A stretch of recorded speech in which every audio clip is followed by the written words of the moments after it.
Um, so today on the podcast, I have Blake Smith. Really excited to have him because of two main things. One, he's a founder of a very unique company called Allsmith, which does digital marketing, which is made up of a collaborative of ex-founders, CEOs, and he's also the father of six kids, and which is really cool. So the natural question I'm sure he gets a lot is, how does he do it? But he seems to be managing pretty well. So Blake, thanks for being on the show.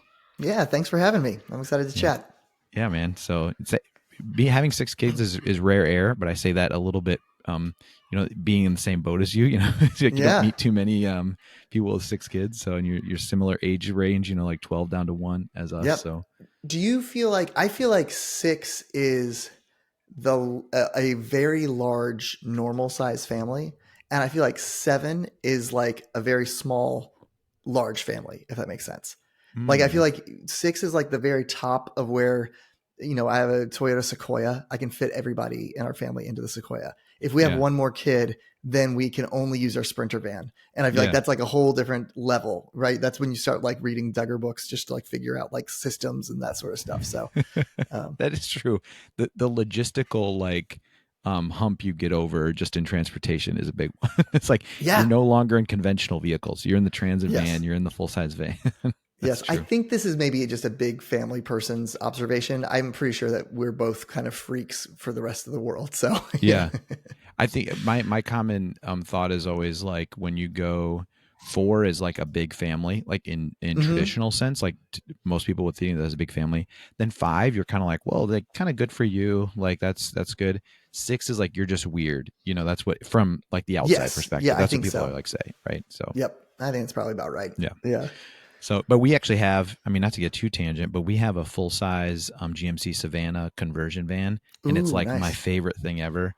I love it so much, and I'm like, everyone should have a full size van. But That's awesome. Yeah, we have the Mercedes Sprinter, and we yeah, looked at the conversion vans. So essentially, there are only so many options, right? You've got the right, Nissan, which is out of production, but you can still buy those Nissans. Those are like on a right, truck chassis. Those are awesome. yeah, You can get the Mercedes Sprinter, and you can get the Transit. Those are kind of like the three monster vans. And then, of course, you have the conversion van option. And right, that's right. kind of it for big It families. is. It really is. Like once you get in that, you need what, six people. I get, yeah. Once you're in that category, it's like you really don't have a lot of options. Yeah. So, well, hey Blake, tell me about Allsmith. From what I understand, it's a really cool organization that is helping with real tangible growth strategies from that have been battle tested more or less, but you're having an actual ex-founder CEO helping you. Tell me, give me the pitch. Tell me a little bit more Yeah. about what you're doing.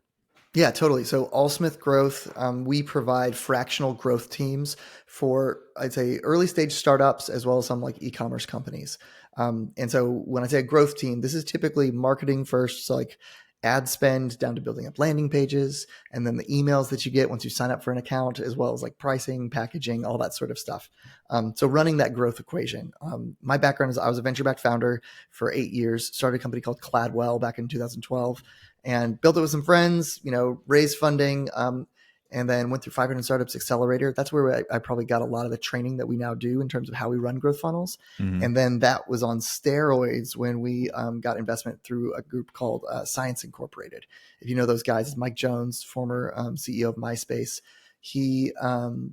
They incubated us along with like Dollar Shave Club, if you know them, or Yep. Liquid Death, Me Undies, a couple of these other kind of D2C subscription businesses that really popped. And so we're taking those processes that they used with us. We had a lot of really strong growth through that process. And now we're just kind of applying that same process for other startups. And so, yeah, it's been great. I recruit venture-backed founders after they sell or shut down their company and then deploy them in as fractional heads of growth. So you get somebody who's actually been there before, who has solved these problems. They've run the test before. They can take responsibility for growth and say, cool, this is my job. And so effectively for the cost of one good marketer, you get a team of 3 people, full growth department, to actually set the strategy and execute all of the experiments every week. So you have the founder that is advising, but then you have people that are executing as well. Is that what I Yep, get a understand? Or media okay, buyer, and like a full stack creative who can do both visuals as well as like some static imagery as well as video and then copy and that sort of stuff. gotcha. Okay, yeah, Yeah. that makes sense. Yeah, I think that's an interesting strategy because It was funny. I had Brent Bishore on the podcast recently, and he was talking about private equity, and he was talking about the advantages of private equity is that you can buy services from people that normally you could not buy services from. Naturally, if you're a small Hmm. business, you only have access to small business marketing firms or agencies, which are by nature like the lowest rung. I mean, I don't see that. I don't say that necessarily to disparage those people, but he's like, Yeah. to whereas in their case you're getting access to someone that's at like a higher tier, the bigger agencies and all that, which just sounds like a little bit of what your model is, where it's saying, Yes. hey, instead of giving you someone that's just done a little bit of marketing and has spun up an agency, it's like this person's actually knows what you're going through and can give you advice and tactics, in context of that. Yeah. The dirty secret, I think, of early stage, either consumer or maybe like lower priced B2B SaaS or something like that, is that running, if you're not spending more than 150 or $200,000 a month in marketing, you really don't. It's not a full time job. Like you can only Mm-hmm. run one or two experiments a week. And so, what are you going to do while you're collecting data on those experiments? Typically, people twiddle their thumbs or like create work for themselves to do. But in reality, I think the fractional model of like, okay, you can have one or two or three clients, it serves that stage way better. And I think as you get further on into like brand building and like later stage, I think it's a full-time job, but not when you start. So we kind of Yeah. just embrace that. Yeah, that makes sense. So you're not working, are you working with only early stage growth companies or any stage? Uh, I'd say for the most part, it's like right after they receive their seed round of funding, or maybe like leading up into that, all the way up to Series B. So like I'd say our clients are typically 5 million a year or below in revenue, and I'd say Mm-hmm. probably no less than $10,000 a month in revenue. If that makes sense. Gotcha. That makes Yeah, sense. Cool. So switching gears a little bit, you're a father of six. The yeah. question I'd like to start out with is, how do you manage it all? Like, how do you have, you're working with in a high growth environment and you were doing a startup for a period of time. At that time, your oldest is 12. So you had a Mm-hmm. lot of kids, at least early in that stage. How do you, like, if I'm sure you get that question all the time, someone says they find out you have six kids, find out you're in the startup world. How do you do it, Blake? What do you answer? How do you answer? Oh, this is a good question. Like I don't know. Like, how do you? It's so hard because I think embedded in that is like every really what people are asking, if they're asking that, is like, how would I do that, right? Like they're putting themselves into your shoes. Like it kind of just rolls. You have one kid at a time. We don't have litters, right? And Right. so you just kind of keep on going with what you've got. um Maybe a better question is like, why am I doing it? Right? And I don't know, I think the why for me is, you and I were talking beforehand about this guy named Jeremy Pryor, who you had on the podcast a while back. I heard a sermon from him when my son was 2 weeks old. My son who's now 12, and somebody, I didn't even go to the church that he went to, but someone forwarded me this 1 hour presentation he gave, and I can summarize that presentation as, um, in the classical family, the tradition for humankind has viewed family as an organization where the father is a visionary leader. And so it's almost like you are the CEO of this organization, whether you knew it or not. And so you need to provide a vision and a mission and values for this organization, and you want to take ground. And so, as opposed to maybe in a more modern family, you would view family as a temporary nest that you're going to, for the individual flourishing of your children, that you're going to then send them out and then maybe see them on Thanksgiving and Christmas and whatever. And for me, maybe as a young executive, this idea of like, oh, I'm the CEO and my wife and I are co-founders of an organization that we can create beauty and create something awesome with, really captured my imagination. And honestly, for 12 years now, it's captured my imagination. And so because of that, it made us rearrange. That is actually why I set out to become an entrepreneur. It was actually not because I had this vision for something else. It was that I had set out to become an entrepreneur because I wanted to build a world that I could integrate my family and my faith and my work all together into that one thing. So when you Hmm. say like, how do you do it? It's maybe more of a, like, it's like, this is exactly what I want to be doing. And so I'm not trying to balance these two things. I'm actually creating the world that I had set out that I wanted to have, and made a lot of aggressive decisions and sacrifices early on so that we could do it. Logistically, how do we do it? I work at home, so I'm here with my family. My mother-in-law lives down the street, and so she comes in and is helping with homeschooling with my wife 3 days a week. We have my parents live in town, so we have a lot of support. We've got 2 generations of team working together. Um, and my wife was the oldest of 10 kids growing up, and so she's very familiar with the inner workings of what a large family is like. Myself, not so much. I'm catching up. But yeah, we love it. And so I'd say we have a lot of systems. I'd say we run our family more like a business, probably, if you want to get into the logistics of it. Yeah. We have weekly, L10 meetings, my wife and I, where we go through and like kind of review whether it's calendar, finances, what are our quarterly goals? How are we on track? Do we need attention on those goals? What are the metrics for our family on a weekly basis? We do quarterly offsites. We do an annual getaway where we do our planning and vision planning for multiple years. So I think we have a lot of these business structures that we've imposed into our family because they're not business structures. They're just human organization structures. And we're approaching our family as a long-term organization that we hope to take ground over decades and eventually centuries. And so we're trying to build it that way. That is a great answer. And I'm glad you brought up Jeremy Pryor because I think he's almost like contrarian thinker, like you think of in the Mm-hmm. startup world. Like you have these contrarian thinkers. He's in the same way, like flipping things on its head, and the family is the big thing he flips on its head. Um, so I want to unpack a few things there. One, your wife's the oldest of 8 or oldest of 10. That's interesting because my Mm-hmm. wise the oldest of 8. So it's Oh, the same nice. way, like she brought a We got a bunch of lot in that. common. Yeah, she brought a lot to the table. But before you heard that sermon, what was your Mm-hmm. thinking? Obviously, your wife had some background in large families and just how they function, fundamentally different than maybe smaller families. But Sure. we obviously that was like 12 years ago. Tell me a little bit about how what your thinking was before that, and how you think a lot of people come to the question they ask you of how do you do it, because it's almost like you're at square, like 10, and they're maybe at square one and trying to get to square two and saying this fundamental difference. How do I kind of come over to that line of thinking a little more? Yeah. Yeah, I think it just comes down to like individualism versus thinking actually more of like you just have a place, you have a temporary place on this team that will continue. It's been going, your family's been going on since before you were born and will continue going on after you die. And so I actually want to support and push the thriving of this family, but also the effectiveness of this family. Um, and I'd say I'm taking a lot of identity in that versus taking identity in making a name for Blake Smith in the here and now, whether it's on Twitter or whatever else, like trying to get my meaning from my individual contribution in the world, as opposed to playing my part in this kind of family that will kind of continue on. And we all crave, I think, to be a part of something bigger than ourselves, right? I think you hear that Yeah. phrase a lot, and people really desire that, I think, in business.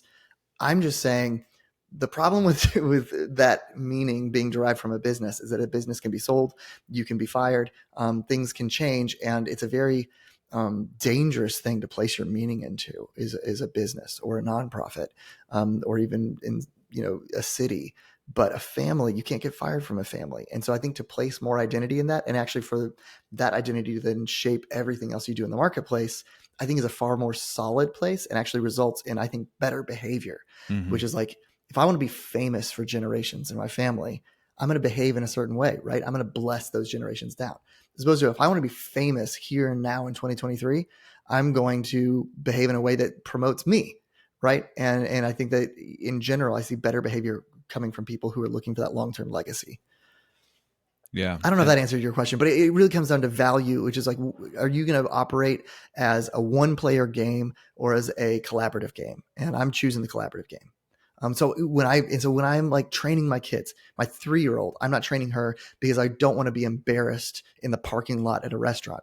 I'm training her because I hope for her to be my coworker someday, Mm-hmm. right? And so I see this behavior and I'm like, oh man, I know adults who still have that attitude, and I don't want to work with them, and I want to work with you. And so that means I can't have this attitude happening. So I'm shaping with that sort of end in mind. Yeah. I think that's a very important distinction. I think it's a obviously it's a philosophical difference of how most of the world sees the family. Um, One of the things that has struck me recently is my oldest is 12, and I'm almost more concerned, scared, and frightened about the next 12 years of his life as opposed to the first 12. where I Hmm. see my observation is you see people saying like almost a sign of relief when they get up to a certain age, like, oh, the hard work is done, like they're self-sufficient, so to speak, or we kind of pushed them off. You've kind of abdicated then the role to Yes. like school and that sort of thing. And it's just an interesting observation. It's like, no, this is almost like game time. Like the other stuff was a little bit easier from it's hard. It's hard physically, but it's less hard emotionally and actually teaching them. Right. So I think that's an interesting observation, but it fits right in with what you're saying. So my question is like, how do you're obviously going against the norm of what's going on in the world. If someone's listening to this and they're like, yeah, I like what you're saying, Blake, but I feel like I'm kind of I'm following the ways of the world or the traditions of family. And Mhm. I think some people are stuck in, they're not like all in on building their family. Yes. But you're talking about more than that. You're talking about actually how how your identity as a person and how you kind of live your life. So if someone's saying that, I see that, what are some, what are some advice you give to that person? I know I'm putting you on the spot a lot here, Yeah. but Yeah. What advice do I give to that person? You have to, I think for me at least, I had to fall in love. I had to see it. And so I saw it in a handful of places. So I'd say if you think, I like what Blake's saying, um, I think I might know one person who might kind of believe that. Go spend time with that person. It's going to be way better than reading a book about it. yeah, In For me, I think everybody has a handful of families that have made an impact. Maybe yeah, someone's home that you remember going into their home and it was just like a place that you receive love and peace, right? So it's like find those families and be around them because I think a lot of this stuff is more caught than taught. yeah. Yeah. That is great advice because I think that's you don't know it until you experience it, and you can't really explain it to anyone. It's kind of like when you get married, like before you get married, it's like you think you know what it's like, and then you get married, and you're like, oh, this is anything anyone ever said. Like I kind of understand, but I didn't ever understand. Then when you have your first child, the same way. It's like oh Yes. yeah, any advice you got before, it's like I can kind of carry some of that, but you have no context for it until you actually see it and experience it. Yeah, and my wife and I were super judgmental in like our parenting styles before we had kids. We'd like see kids and be like, our pretend children are way better than those kids, Yeah, right? And so yeah. yeah, it's helpful to be around the real thing. The paradigm shift of like you're in a store and you see a parent like managing a toddler that's just losing it completely, and you're like, oh, they Hmm. must be a horrible parent, like before you have kids, to whereas Yes. you're like after you have kids, you're like, oh my goodness, I feel for that person, and I've Yeah, been you buy there. them Yeah. dinner. It's Yeah, like yeah, yeah, like, let me just pay for all your groceries. yes, exactly. Yeah, Yeah. um so what are you mentioned something about you guys do like L10 meetings, so it's EOS. We run our yeah, business on EOS. So have you very guys cool. always done that, or is that a recent thing? We've done weekly meetings for over a decade now, and that really probably came from that guy Jeremy. And he kind of encouraged us to do it. I'd say it's taken shape, more structure by reading the book Traction by Gino Wickman, Mm-hmm. and I'd say I've applied a lot of those things to our family because of that. So it's an ever evolving sort of thing. We don't run every single element of it, but like it's like it, I don't know. I like to find a playbook and just apply it. I'm maybe not as creative as I'd like to think I am. And so if I can find a playbook where, man, organizations have thrived underneath this structure, great, I'll just use that. And so that for me, the book Traction by Gino Wickman has definitely provided that. And it's like, yeah, I think that if you think about it, I give 90 minutes to my wife at 11 a.m. on every Wednesday, and I just say, hey, what's wrong with our family?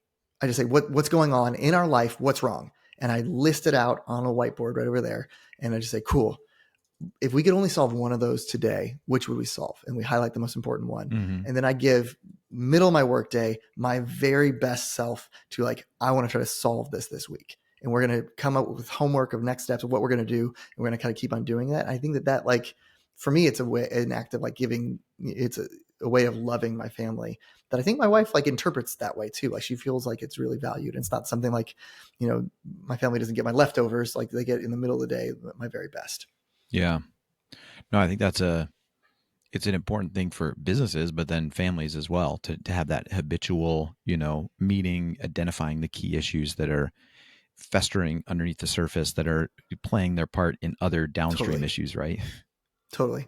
Yeah. And if actually, I'd say if anybody wants to message me, maybe on Twitter or something like that. I actually have our spreadsheet. I blanked out all the numbers that we use for our weekly meeting. And I know that a lot of people found that useful. So I'm happy to send that to folks if they need it. That'd be great. Yeah, we'll put your contact info in the Yeah. show notes. Love a So good spreadsheet. yeah, love good spreadsheet. That's right. It's kind of like you talk about like big families. We were talking about that earlier. It's like you almost can't survive without processes. I was talking about Mm-hmm. this with my brother-in-law the other day. They have 6 kids as well, and it's just interesting because our house would implode if we didn't have like the kids doing chores and having some strict process. So you almost just have to, in order to survive, you have to It's do some survival. semblance of it, which is Yes. interesting when you talk about like smaller families. You can kind of get by without doing some of that, and it's just an interesting thought experiment that they're you're almost by nature better off on some of those fundamental things the larger your family is. Obviously, it comes with other issues and that sort of thing, but I remember one of my best friends in high school. It was a part of a really large family. He was the oldest. And I remember being like, hey, can you come over and hang out on Friday night? He's like, no, I'm watching my siblings. He's like, but if you want to come over, you can come and hang out with me there.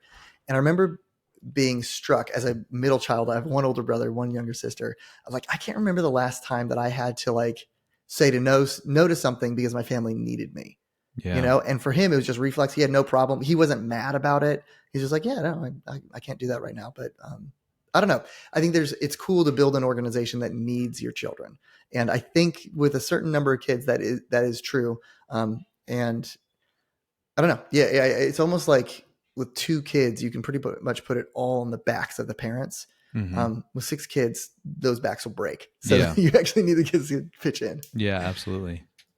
So, how has one of the questions I had is like, how does business taught you about parenting? And I think we kind of covered that a little bit, but Yeah. which is you're almost running your family like a well-run business, which I think is the way to go. And I think like in line with what we're talking about with big families versus small families, you have to seek out a system, or you have to seek out Yeah. habits, rituals, spreadsheets to do that. Um, tell me a little bit about what are some other things like you're reading now, or parenting philosophies like that, thoughts that you've had in observation of, this next stage of maybe as your kids are getting older, Yeah. and also with the changing kind of cultural environment that we're seeing. Obviously this is a topic that's widely discussed now with, families raising kids. There's a lot of issues that are on the table, and I'm just kind of curious what are some of the things that you're thinking about reading right now? Yeah. I'm reading The Patriarch, which is the biography of Joe Kennedy. Okay. Have you read this book? No. It's incredible. Can I pull it up? I don't know if I can pull up the quote. Oh shoot. There was a part that really struck me that's, I think, shaped some of my behavior lately. I mean, obviously he's a polarizing character. I don't know if you know this. Joe Kennedy was third richest man in America in like the 1930s. I did not know that. And he was ambassador to England for the United States, and then really was like on the wrong side of appeasement during World War II, which kind of soured his personal political aspirations. So he really took a lot of meaning in setting up his children. He had 9 children, and wanted to set them up over the long run, really to advance. He said to live a life of public service. You might interpret that as like to accumulate power. I'm not really sure. It's probably the truth is always somewhere in between. Yeah. But I think there's actually some selflessness in that. But I loved this one passage is you have Joe Kennedy, multiple millionaire, which is effectively billionaire in today's dollars, sitting down with his 12-year-old son, Teddy, who's his youngest, when he turns 12. And he says, Teddy, I need you to understand what it is to be a Kennedy. He's like, to be a Kennedy means that we are going to do helpful and important work for our country. And he says, and if you are interested in joining in being a helpful person who's doing important work here, I will support you and I will push that forward, but I will not waste my time. Mm. And he presented this to his 12-year-old son. And of course, Teddy's like, oh my gosh, she's talking to me and I'm not in trouble. He's like, yes, I'm in. I want to be a part of it. And I mean, he's one of the longest standing senators that we have in the US. And it's incredible that like, you just picture this man taking his 12-year-old son so seriously and saying, hey, do you want to be a part of what I'm doing? If so, I will open up all the resources that I have to supporting you. but it's your choice. And if you don't, I'll still support you. I'll still love you, but you're not going to be a part of this. I'm not going to waste my time. I don't know. There's something about that was really inspiring to me. Of like, man, I want to have that level of vision. And I want to have that level of like invitation, not control, but invitation to my kids to build something bigger together. Yeah. I don't know. I just thought that was amazing. It was an incredible passage. It's a great book. I highly recommend it. That is amazing, and that's it's extremely challenging because I think when I hear that, I think of, oh, how am I setting the vision for my family? How am I doing that? How am I casting a vision that's large enough, that is inviting enough to say, Yes. and a rallying call to say, hey, let's march this way. Yes. And that's huge. I think it's convicting, it's challenging, but it's also real exciting, right? Yeah. It's not empty, I guess, Yes. Yeah. And so my son just turned 12 a week ago, and he got to go on a trip with me. We went out to Estes Park, Colorado. And so we went on a hike and we sat up at the top of the mountain, and I gave him a talk similar to that. Now, the Smiths are not about accumulating power, so we have a little bit different mission. But I reinstated the mission statement that we have. And I said, it's a broad mission statement. There's a lot of room for you in this. But if you want to team up with me, I will do everything in my power to advance you in that. And you don't have to. And so of course he's 12. So he's like, absolutely. He's like, I want to Yeah. do it. And like, I love that idea. And that'll be an ongoing conversation that I want to make sure that, he's an active grower of the family, and that like, I don't want to just be like a top down controlling thing. But for me, it just increases my energy. Like, I think that as men, we have this desire to build something meaningful and lasting. And when that happens to overlap with the people that you love most in the world, it's incredible. Yeah. I agree. 100%. Where do you think, so you said, one of the most powerful ways to learn kind of the different philosophy of family is to observe a family that is embracing it, right? Um, there's not a ton that are doing that. So if someone, how do you, my interpretation is obviously the father is being, like you said, the patriarch was the title of this book. So they're setting the tone for the leadership, and they're the visionary in the visionary integrator. Most times they're the visionary in the visionary integrator relationship that's described in Traction. What are the mechanisms for the visionary to come alive, so to speak? So speaking from Hmm. firsthand experience of having 6 kids, trying to run a company, there's a level of toll that it takes on you that the flame starts to get a little extinguished, right? You're just like the drudgery of Yeah. every day. That's just a reality. And so at my worst, I'm just negative about the vision, and I'm not setting that strong tone. But I think that maybe there's a baseline that's for most men that are trying to lead a family, that they don't even know what they're capable of having that big vision that's compelling and being excited, right? So I'm kind of Yeah. curious, like, what's been your experience and observation of like families and men, and like how to rekindle that and get them excited Yeah. about it? Because like you said, as men, we're excited about building something that is beyond ourselves, having a rallying call to say, hey troops, we're marching this way. Yes. We're pack animals. Men are pack animals. And so we need to be around other men who are slightly better than us, right? If they're too much better, then it's like discouraging. But if they're a little bit better, you're like, shoot, I'm gonna have to level up my game, right? And so I think that's the number one thing is we have to be around other men. So I'm a part of this mastermind group, Integrated, that Jeremy Pryor and Jeff Bethke did together. It's for business owners who are Christians who are trying to integrate their family together. There's 80 of us. You should be a part of this. Like, absolutely. Sounds This is great. me inviting you. Like, if people are interested in that, and they have those 3 criteria, like, find something like that. Find 2 people that one other person that you can read a book together, but we need somebody right at our level or slightly ahead of us, I think, to challenge us to do it. That's one.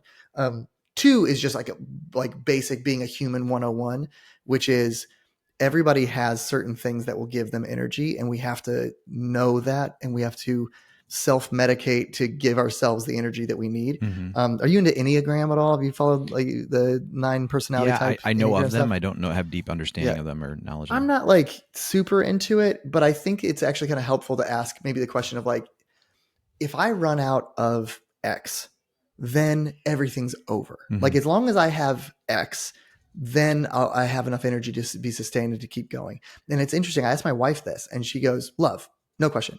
I was like, what do you mean? She goes, if I don't feel loved or if I don't have the ability to nurture and love other people, she's like, everything would fall apart. I'm like, interesting. Cause for me, it's like joy or novelty. Hmm. And for me, it's like my enthusiasm comes from just new experiences and from, those moments, the cheers moment of like, wow, look at this life and that sort of thing. Right. And so I know that. So I have to have scheduled points of joy in my week when like I like board sports, I do jujitsu, I do like I need to be able to travel. Those things fill up my tank so that I can bring that energy home. And I've had to grow in my ability to kind of be quote unquote like selfish, which is like I know I need those things in order to be my best. Yeah, that I think that's so true. And you think there's a lot of people that don't understand that, like don't know that about themselves, and so they run on this weird cycle of not getting that, and then Men not especially, yeah. I think there's something that happened in like maybe the 90s, 80s, even 70s, which is that I think that we maybe we were almost taught to ignore our needs and instead be like, cool, like I'm going to I'll be a good boy. I'll ignore what I desire, ignore what I need. I'll suppress what I am in order to be good. And maybe then I'll get the reward from the teacher or whatever else.